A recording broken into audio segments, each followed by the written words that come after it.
আল্লামা দেলোয়ার হোসেন সাইদি রহমতুল্লাহ আলাইহির জানাজা পড়তে দেওয়া হতো, ইতিহাসের একটা বিরল সাক্ষী হয়ে থাকতো। এরপরে পড়তে দেওয়া হয় নাই, তারপরে যে পরিমাণ লোক হয়েছে আল্লাহু আকবার। আমি নিজে জানাজায় গেছি, সামনের কাতারে ছিলাম। 3 বার করে জানাজা শুরু করছে, মানুষ পিছন থেকে বলছে এখনই জানাজা শুরু করা যাবে না, আরো পরে শুরু করেন। লোকজন খালি আসতেছে খালি আসতেছে, জোরে করে আল্লাহু আকবার। আমি সেখানে দাঁড়ানো ছিলাম। জালেমরা চেয়েছিল এই দেশটাকে কুক্ষিগত করবে, আল্লাহ পাক এই দেশটাকে কুক্ষিগত করতে দেয় নাই। এমন ভাবে জালেমদের মূলোৎপাটন করেছে, আজকের জানাজা প্রমাণ করে দিয়েছে যে নেত্রীকে বারবার তারা কষ্ট দিয়েছে, ঘর থেকে বের করে দিয়েছে, জেলখানায় রেখেছে, জনপ্রিয়তার দিক থেকে সামান্য তারা কমাতে পারে নাই। ঠিক কিনা বলে? এই জন্য মৃত্যু থেকে শিক্ষা নেন, মৃত্যু থেকে শিক্ষা নেন। আমাকে আপনাকে মরে যাওয়া লাগবে। হযরত আলী রাদিয়াল্লাহু তাআলা আনহু কবরের মাটিগুলো দূরে দূরে কাঁদতেন আর বলতেন মাকানুকা তাহতাত তুরাব, তোমার জায়গা হবে কবরের মাটির নিচে, তোমার ঠিকানা হবে মাটির নিচে। যেই চার নসিহত করলাম, আল্লাহরে যদি বন্ধু না বানান, কোরআনকে যদি সঙ্গী না বানান, অল্পে যদি তুষ্ট না হন, জানাজার নামাজ পড়ার পরেও যদি আপনি নামাজি না হতে পারেন, নবীজি বলতেন সল্লু ক্বাবলান তুসাল্লা আলাইক, নামাজ পড়ো নামাজ পড়ো, একদিন তোমার উপরে নামাজ দাঁড়ায় যাবে। জীবনে সব নামাজ পড়লেন, ইমামের পিছনে দাঁড়ায়, একদিন আপনার উপরে নামাজ দাঁড়ায় যাবে। ইমাম কইতি তো হুজুর সেও আগে গেছে, সে আমারে বলছে খাল্লি বালাক, হ্যাঁ তুই কিন্তু সাবধান। এটা 3য়বার কইতেছি হাতিল জেলা। আমি কইছি কইলাম তো জেলা কুমিল্লা। কইতি হুজুর আমারে মারছে। আমি কি একজন বাঙালি ভাইরে দৌড়ায় নিয়ে আসছে যে ভাই আমারে কইছে জেলা কি, আমি কইছি কুমিল্লা। কইলি বেড়া মারে কি কারণ? তখন জিজ্ঞাসা করছি যে কি আপনি মানলেন কেন? আমি তারে বলছি বালতিটা দে। সে একটু পরে পরে কি বলে কুমিল্লা কুমিল্লা, এই জন্য মারছে। তো চিন্তা করেন, সামান্য একটু আরবি না জানলে মায়ের আছে না।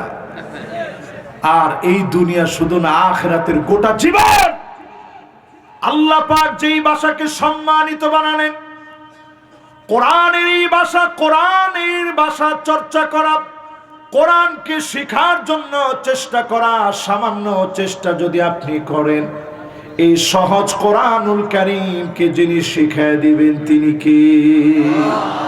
এর চাইতে সহজ আর কিছু নাই। একটা শিশু বাচ্চা দেখবেন ওয়াও ওয়াও করে কান্দে, এটা আরবি ভাষার বর্ণমালা।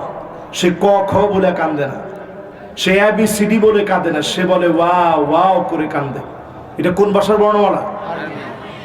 আল্লাহ বুঝাই দিছে যে ছোট বাচ্চাও যে ভাষার বর্ণমালা হরফ বলতে পারে, তুমি যদি এখন চেষ্টা করো, এই কোরআন তোমার জন্য সহজ হয়ে যাবে। এই কোরআন আপনার জন্য শাফাআত করবে, এই কোরআন আপনার পক্ষে দাঁড়ায় যাবে, কবরের ভিতরে আলো হয়ে যাবে।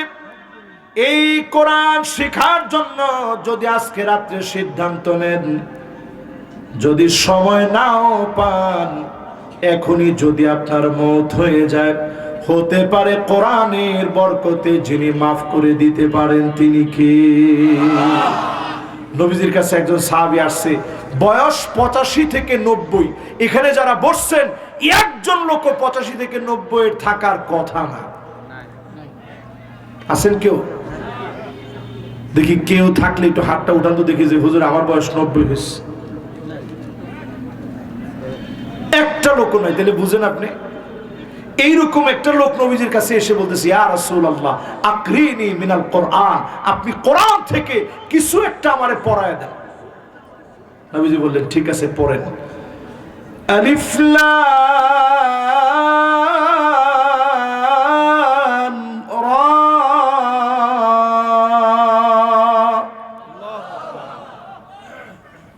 সাহাবী বলতেছে ইয়া রাসূলুল্লাহ এটা বড় সূরা আমি পারবো না, আমার বয়স হয়ে গেছে।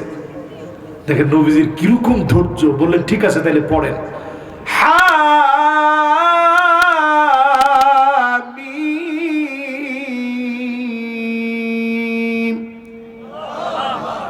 সাহাবী বলতেছে ইয়া রাসূলুল্লাহ এটাও আমার কাছে একটু বড় লাগে, এটাও আমি পারবো না। নবীজি বললেন ঠিক আছে তাহলে পড়েন। سبح اسم ربك الأعلى الذي خلق فسوى والذي قدر فهدى والذي أخرج المرعى فجعله غثاء نحوا।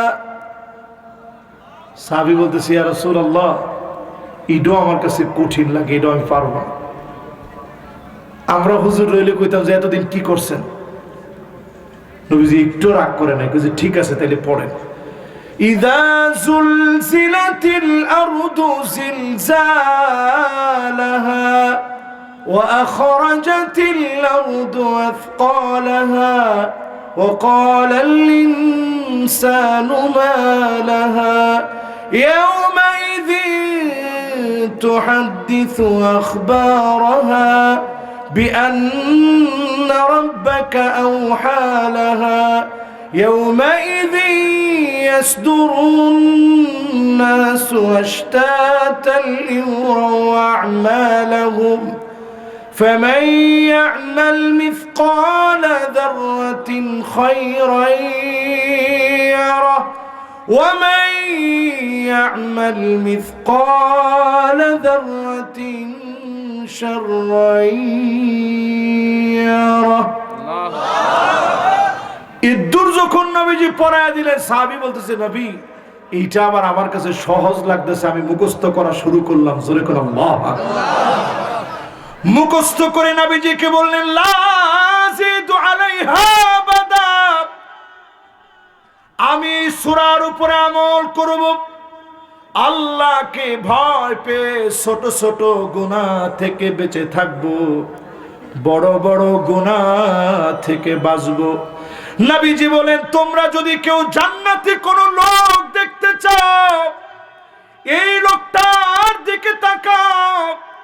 আমার সাহাবী একটা আয়াতের উপরে, একটা সূরার উপরে, একটা সূরা যদি মুখস্থ করে এই সূরার উপরে যদি আমল করে, এই আমল দিয়ে যিনি জান্নাতি বানায় দিবেন তিনি কে? আরেকজন সাহাবীরে নবীজি নামাজে পাঠাইছে, তুমি ইমামতি করো। সাহাবী ইমামতি দিকে প্রত্যেক দিন যেই জায়গায় প্রকাশ্যে কেরাত পড়ে প্রত্যেক দিন পড়ে কুল হুয়াল্লাহু আহাদ আল্লাহুস সামাদ লাম ইয়ালিদ ওয়া লাম ইউলাদ ওয়া লাম ইয়াকুল লাহু কুফুয়ান আহাদ। এভাবে যখন শুরু করছে তখন নবীজির কাছে একটু লোকেরা আসছে, ইয়া রাসূলুল্লাহ যিনি যারে দিচ্ছেন খুবই ভালো, খুব আমলি, খুব দিনদার, কিন্তু প্রত্যেক দিন সূরা ইখলাস পড়ে। নবীজি ডাক দিয়া বললেন মাসসাবাব লিলুজুমি হাযিহি সূরা, এই সূরাকে তুমি আবশ্যক বানায় নিছো কেন? সাহাবী কোনো ফতোয়া দেন নাই, বললেন ইন্নী উহিব্বুহা, নবী আমি এই সূরারে ভালোবাসি, লিআন্নাহা সিফাতুর রহমান, কারণ এই সূরাটার ভিতরে আমার মালিকের গুনাগুণ দিয়া ভরা। জোরে কোন আল্লাহু আকবার। আল্লাহ পাক তৎক্ষণাৎ জিবরিলকে পাঠায় দিলেন, জিবরিল যাও যাও আমার নবীরে গিয়ে জানায় দাও সাহাবীর এই নিরেট ভালোবাসা কাল কিয়ামতের দিন আল্লাহর জান্নাত পর্যন্ত পৌঁছায় দিবে। একটা সূরা যদি ভালো করে পড়েন, বুঝেন, আমল করার চেষ্টা করেন, পার্লামেন্টে যদি আল্লাহর কোরআনের পক্ষের শক্তি হন, হতে পারে যিনি আপনার জন্য নাজাতের দরিয়া বানায় দিবেন তিনি কে? আল্লাহ। এবার আমার 3 নম্বর নসিহত, ওয়ামান আরাদা গিনান ফালকিনাতু তাকফি, ধনী হইতে চান কে কে একটু হাত তুলেন তো দেখি। মানে খান ভাই যেহেতু হাত তুলে নাই, আপনারা কেউ এখন হাত তুলবে না। একটা লোক হাত তুলছে যে হুজুর আমি যা হোক, মারি হোক, কাইটি হোক, হুজুর ধনী হওয়া লাগবে। একটা লোক হাত তুলে নাই যে হুজুর আমি ধনী। আমার যদি আপনি প্রশ্ন করেন যে হুজুর আপনি ধনী হইতে চান, আমি যতই বলি ধনী হতে চাই না, এই কথাটা কি সত্য হবে? কিন্তু আসলে ঠিক, ধনী হইতে চায়া আপনি তেমন ধনী হইতে পারবেন না। কত ধন সম্পদ অর্জন করবেন চিন্তা করেন। ধনী হইতে যদি চান তাইলে যেটা লাগবে অল্পে তুষ্ট হওয়া লাগবে। যিনি আপনারে ধনী বানায় দিবেন তিনি কে? অল্পে তুষ্ট হয়ে যান আজকে থেকে। অল্পে মাশাআল্লাহ, অল্পে সন্তুষ্ট, অল্পে সবাই কোন অল্পে খাবেন, অল্প পরবেন, লিমিটেড। বেশি দামি দামি একবারে ব্র্যান্ডের জিনিস পরা দরকার নেই, মোটামুটি অল্প স্বল্প দামের পরবেন, সুন্দর দেখা গেলেই তো হলো। সব ক্ষেত্রে অল্পে তুষ্ট হবেন। যিনি আপনার ধনী বানায় দিবেন তিনি কে? আমার নবীর জীবন একটু চিন্তা করে দেখেন। ফজরের নামাজের আগে রাতের শেষাংশে নবীজি জাগ্রত হতেন, তাহাজ্জুদের নামাজ পড়তেন, নবীজি সিজদায় চলে যেতেন। আম্মা জানা আয়েশা বলেন, নবী যখন সিজদায় যেতেন আমি আমার কানটারে নবীজির জবানের সামনে নিয়ে যেতাম। কি বলে নবী এত পরিমাণ কান্দে, নবীর ভিতর থেকে আওয়াজ বের হতো, আজিজুন কাজিজিল মিরজাল। ফুটন্ত পানিগুলা টকবক করে ফুটলে যেমন আওয়াজ হয়, নবীজির ভিতর থেকে এমন আওয়াজ হতো। আম্মা জান বলেন আমার কানটারে নিয়ে যেতাম, কি বলে নবীজি কান্দে। আমি শুনতাম অন্য কোন কিছু বলে কান্দে না, নবীজি কান্দে আর বলে আল্লাহুম্মা উম্মতি, আল্লাহুম্মা উম্মতি। বলেন তো নবীজি কাঁদছে কাদের জন্য? মাশাআল্লাহ। বাজান তুমি কি আসছো না গেছো? এই যে আর লেখা মাশাআল্লাহ, ও তো আসছে মাশাআল্লাহ, কাছে আসছো না? মাশাআল্লাহ, তুমি অনেক ভালো বাজান, আল্লাহ তোমারে কবুল করুক, মঞ্জুর করুক, পড়েন আমিন। এবার একটু আমার সাথে সাথে বলেন তো দেখি, নবীজি কাঁদছে কাদের জন্য? একটু বুকে হাত দিয়ে কোন আমাদের জন্য। কাদের জন্য? আহারে উম্মত, এই উম্মতের জন্য নবীজি কাঁদছে। কি কষ্ট করছে একটু চিন্তা করেন। ফজরের নামাজের পরে সেই সময় নামাজ পড়তো গলা জগতে, মানে অন্ধকার সময়ে নামাজ পড়ে নবীজি আমার জিকির আজকার করে সূর্য উঠার পরে হারাম ওয়াক্ত পার করে ইশরাকের নামাজ পড়ে। এখন যেমন দেখবেন আপনারা হাঁটাহাঁটি করে বাড়িতে এসে কর না, গাদার মা একটু ইয়ে আছে, মুড়ি টুড়ি আছে থাকলে দাও, বলেন এরকম? নবীজি আয়েশা বলতেন যে কিছু আছে থাকলে একটু দাও। প্রায় দিন আম্মা জানরা বলতেন, ওগো নবীজি ঘরের ভিতরে কোনো খাবার নাই। নবীজি বলতেন যাও আজকেও সবর করে ফেললাম, রোজা রেখে ফেললাম। এক ডুব পানি আমার নবী পায় নাই, এক ডুব পানি পায় নাই। একটা খেজুর সাহারিতে নবী খেতে পারে নাই। না খেয়ে ক্ষুধা পেটে নবীজি রোজা রেখে ফেলতেন। শুধুমাত্র উম্মতের জন্য নবীজি কষ্ট করে গেলেন। এই জন্য সিরাজগঞ্জে বসায়া 3 বেলা আল্লাহ পাক গরম গরম খাবার দেন। এই খাবারগুলো খেয়ে অল্পে তুষ্ট হয়ে যান। যিনি নবীর উম্মত বানায়া দুনিয়া আখিরাতে ধনী বানায় দিবেন তিনি কে? মাশাআল্লাহ, সবার মনোযোগ আছে। এবার শেষ কথার দিকে যাচ্ছি। দ্বিতীয় নাম্বার উদাহরণ সহিহ বুখারী সহিহ মুসলিম থেকে 2 নাম্বার উদাহরণ। কয় নাম্বার? হযরত ওমর রাদিয়াল্লাহু তাআলা আনহু নবীজির ঘরের ভিতরে গেলেন। চাটার দাগগুলা নবীজির পিঠের মধ্যে পড়ে গেছে। সালাম দেওয়ার সঙ্গে সঙ্গে নবীজি ঘুম থেকে উঠলেন। হযরত ওমর পিঠের দিকে তাকায় দেখে রাহমাতুল লিল আলামিনের মুবারক পিঠের ভিতরে চাটায়ের দাগ পড়ে গেছে। সহ্য করতে না পেরে হযরত ওমর বাচ্চা মানুষের মতো কান্না শুরু করে দিছে। নবীজি বলেন, ওমর তোমার চোখে কেন পানি? তোমার কান্না তো আমার সহ্য হয় না। ওগো নবীজি, এই জন্য আমি কান্দি। ইন্নাল কাসরা ওয়াল কাইসারা ফামা হুমা ফীহিমা।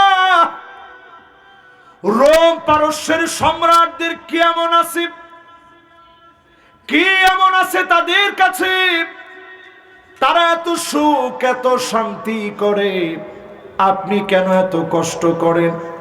নবীজি বলেন, ওমর রে, বিষয়টা এমন না। ফালাহুমুদ দুনিয়া ওয়ালানাল আখিরা।